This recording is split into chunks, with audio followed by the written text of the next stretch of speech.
Possessive s. The possessive s is used to show ownership or possession. It's added to nouns to indicate that something belongs to them. Here are some examples. Singular nouns. John's car, the car belongs to John.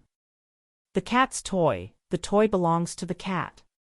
The dog's bone, the bone belongs to the dog. Plural nouns. The boy's toys, the toys belong to the boys. The girl's books, the books belong to the girls. The children's games, the games belong to the children. Irregular plural nouns. Men's shoes, the shoes belong to men. Women's clothes, the clothes belong to women. Children's toys, the toys belong to children.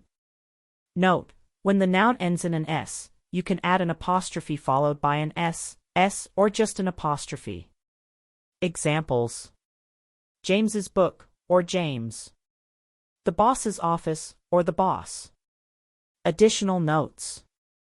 If you're referring to a group of people or things, you can use the possessive s after the collective noun. For example, the team's victory, the victory belongs to the team. The family's home, the home belongs to the family. In some cases, the possessive s can be used to indicate a relationship or association. For example, my friend's house, the house belongs to my friend. The city's mayor, the mayor is associated with the city.